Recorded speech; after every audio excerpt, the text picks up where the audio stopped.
ஒருவன் தனக்குள் இருந்த ஒரு சுயத்தை கொன்று விட்டான். தான் என்கிற ஆணவத்தை ஏதோ ஒரு வகையிலே கொன்று விட்டான். அதை புதைக்க வேண்டும் என்பதற்காக அதனை எடுத்துக்கொண்டு மயானத்துக்கு போகிறான். அங்கே ஒரு வெட்டியான் இருக்கிறான். அவனிடம் சொல்லுகிறான், நான் என்னுடைய சுயத்தை கொன்று விட்டேன், அதை புதைக்க வேண்டும் என்று சொல்லுகிறான். அதுக்கு வெட்டியான் சொல்லுகிறான், இந்த மயானத்திற்கு எவ்வளவோ பேர் வருகிறார்கள், எவ்வளவோ பேர் வந்து போகிறார்கள், ஆனால் உன்னை எனக்கு ரொம்ப பிடிக்கும் என்று சொல்ல. வாழ்வின் எல்லா தருணமும் எல்லா மனிதனும் மாற்றத்திற்குரியவன். இதுதான் கலீல் கிப்ரன் சொல்ல வருகிற இந்த குட்டி கதையினுடைய நீதி.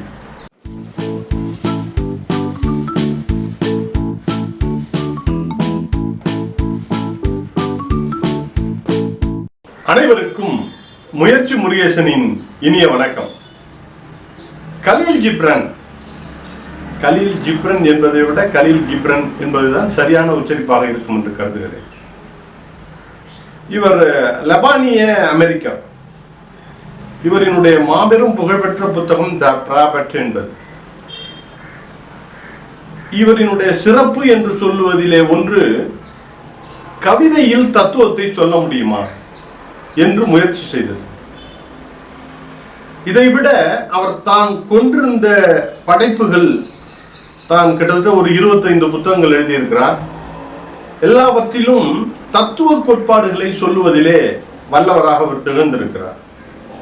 அந்த வகையில் அவரினுடைய குட்டி கதைகள் மிகவும் புகழ்பெற்றவை. ஒரு சின்ன குட்டி கதையாக இருந்தாலும் கூட அதற்குள் ஒரு தத்துவத்தை மிக அருமையாக நுட்பமாக சொல்லுவதிலே கலீல் கிப்ரன் சிறந்தவர். அவருடைய ஒரு புத்தகம் The Madman His Parables and Poems என்று சொல்லக்கூடிய ஒரு புத்தகம். இந்த மேட் மேனில் வரக்கூடிய பல கதைகள் இருக்கின்றன. ஒவ்வொரு கதையும் ஆழமான பொருள் கொண்டது. குட்டி கதை தான், ஆனால் அது சொல்லக்கூடிய செய்தி மிகப்பெரியது. ஒரு நாவலில் சொல்ல முடியாத செய்தியை கூட ஒரு குட்டி கவிதை, குட்டி கதையின் மூலம் பளிச்சென்று வெளிப்படுத்துகிற வல்லமை கலீல் கிப்ரனிடம் இருக்கிறது. அப்கார் என்கிற ஒரு நகரம். அந்த நகரத்திலே 2 நண்பர்கள் இருக்கிறார்கள்.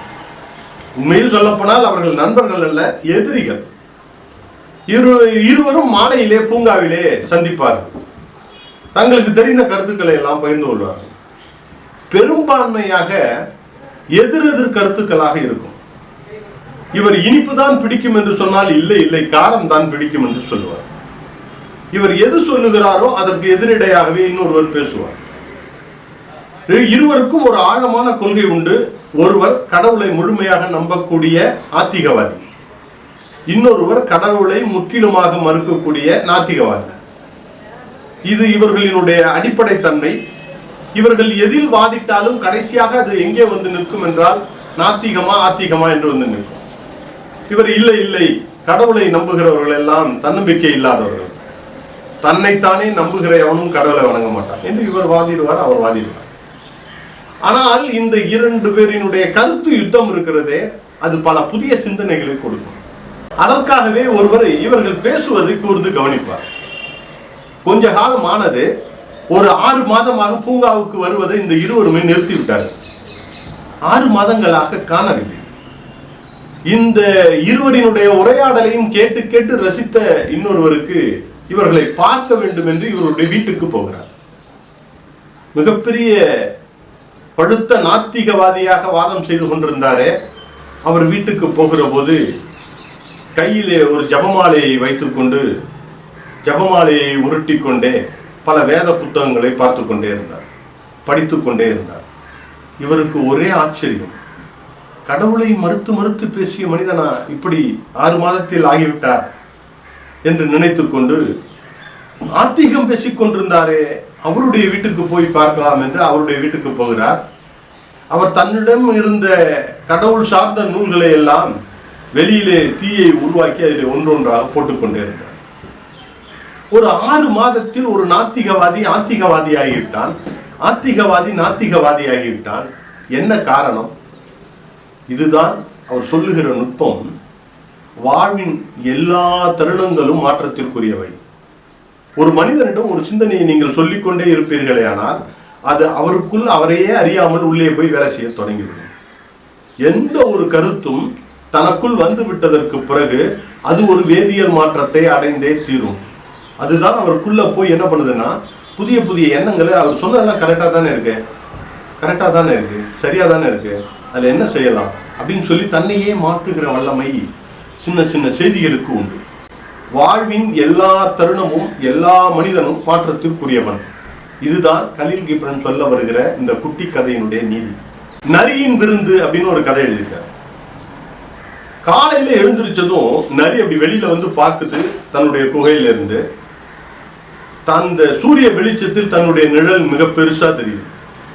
இது உடனே நினைத்தது, இவ்வளவு பெரிய உருவமாக இருக்கிற நாம் குறைந்தபட்சம் ஒரு ஒட்டகத்தையாவது சாப்பிட்டா தான் நல்லா இருக்க முடியும்னு நினைக்கும். தேடி தேடி பார்க்கிறது, உணவுக்கு வழி இல்லை. மதியம் 11 மணி ஆகிவிடுகிறது. நிழல் மிக சின்னதாக சுருங்கி விட்டது. உடனே இப்பொழுது நரி நினைத்தது, ஆஹா, எப்பொழுதும் சாப்பிடுகிற ஒரு எலி கிடைத்தால் கூட போதுமே என்று நினைத்தது. காலையில் நரி நினைத்ததற்கும் மதியம் நரி நினைப்பதற்கும் ஒரு பெரிய வேறுபாடு. காலையில் ஒட்டகத்தை எதிர்பார்த்தது, மதியத்தில் எலியே போதும் என்று. நாம் நமது எண்ணங்களில் வாழ்கிறோம். இதுதான் கலீல் கிப்ரன் சொல்லுகிறார். காலையில் நம்முடைய எண்ணத்தை எப்படி வைத்தோம்? ஆகா, ஒரு ஒட்டகமாவது தேவை என்கிற அளவுக்கு நாம் எதை வைத்து தீர்மானித்தோம்? நம்முடைய நிழலை வைத்து தீர்மானித்தோம். யதார்த்தம் தெரியாத மனிதர்களினுடைய தேவை எப்போதும் மாறிக்கொண்டே இருக்கும். யதார்த்தம் மட்டும்தான் நிலையானது என்பதை சுட்டுவதற்காக, குட்டுவதற்காக கலீல் கிப்ரன் இந்த கதையை சொல்லுகிறார். இன்னொரு கதை, ரொம்ப அற்புதமான கதை. சோளக்கொல்லை பொம்மை. சோளக்கொல்லையில பொம்மை இருக்கும். அந்த பொம்மை பார்த்தீங்கன்னா 2 கையும் விரிச்சு வச்சுக்கிட்டு நின்று கொண்டிருக்கும். 2 காலையும் தனியா இருக்கும். ஒரு 10 ஏக்கர் இடம் இருந்தாலும் கூட அந்த சோளக்கொல்லையில அது மட்டும் தனியாகவே இருக்கும். கலீல் கிப்ரன் அந்த வழியா போறார். அப்ப அந்த சோளக்கொல்லை பொம்மையை பார்த்து கேட்கிறார், இப்படி தனிமையில் நின்று கொண்டிருக்கிறாயே, உனக்கு பயமாக இல்லையா என்று கேட்கிறார். அதுக்கு அந்த சோளக்கொல்லை பொம்மை சொல்லுகிறது, எப்படி பயமாக இருக்கும்? நான் இங்கு நிற்பதே வருகிறவர்களை பயமுறுத்துவதற்காகத்தான் இருக்கிறேன். மற்றவர்களை பயமுறுத்துவது என்பது சுகமானது, மகிழ்ச்சியானது. அப்படி இருக்கிற போது எப்படி பயம் வரும்? எனவே நான் மகிழ்ச்சியாக நின்று கொண்டிருக்கிறேன் என்று அந்த சோளக்கொல்லை பொம்மை சொன்னது. கொஞ்சம் யோசித்து பார்க்கிறார். உண்மைதான், நாம் பிறரை பயமுறுத்துகிற இடத்தில் இருக்கிற எந்த மனிதனுக்கும் பயம் வராது. நாம் எங்கேனும் பயந்து ஒடுங்குகிறோம் என்றால் நமக்கு அந்த இடத்தில் நிமிர்ந்து நிற்கிற அதிகாரம் இல்லை என்று பொருள்.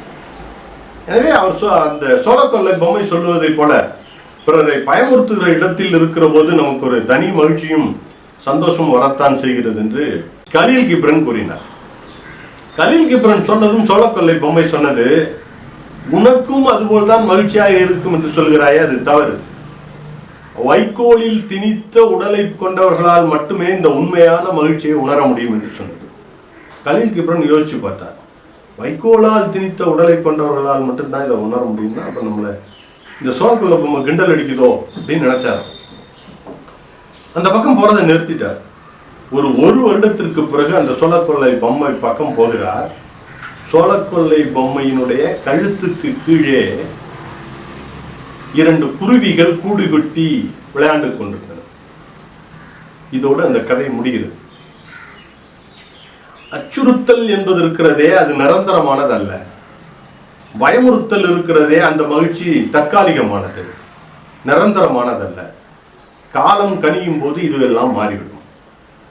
பயமுறுத்தி கொண்டே இருந்த சோளக்கொல்லை பொம்மையிலே இன்றைக்கு அன்பு கனிந்து 2 பறவைகள் உட்கார்ந்து கொஞ்சிக் கொண்டிருக்கின்றன.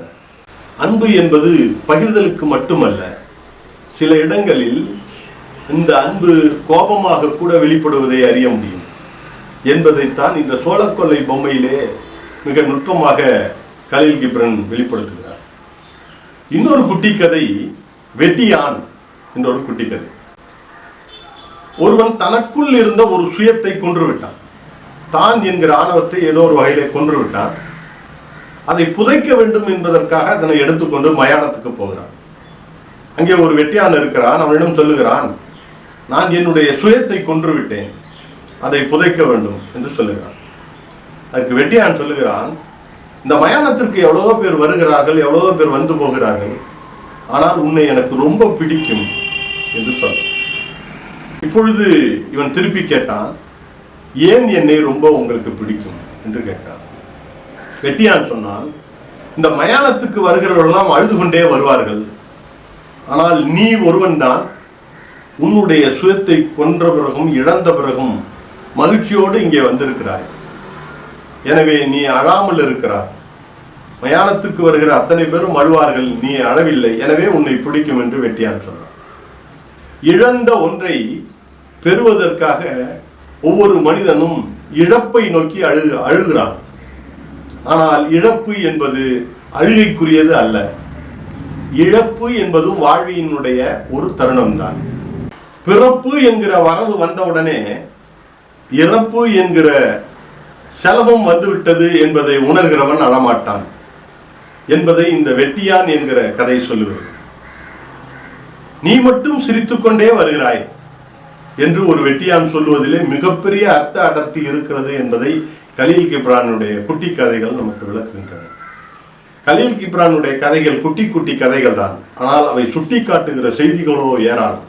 வாழ்க்கையினுடைய பல தத்துவங்களை தன்னுடைய குட்டி கதைகளிலே மிக அருமையாக நேர்த்தியாக வெளிப்படுத்தி இருக்கிறார் கலீல் கிப்ரான். இதுவரை முயற்சி முருகேசன் சேனலை சப்ஸ்கிரைப் செய்யாதவர்கள் சப்ஸ்கிரைப் செய்து கொள்ளுங்கள். இந்த குட்டி கதைகள் உங்களுக்கு பிடித்திருந்தால் உங்களுடைய நண்பர்களுக்கும் இதனை பகிருங்கள். தமிழால் இணைவோம், தமிழால் வேர்வோம். நன்றி, வணக்கம்.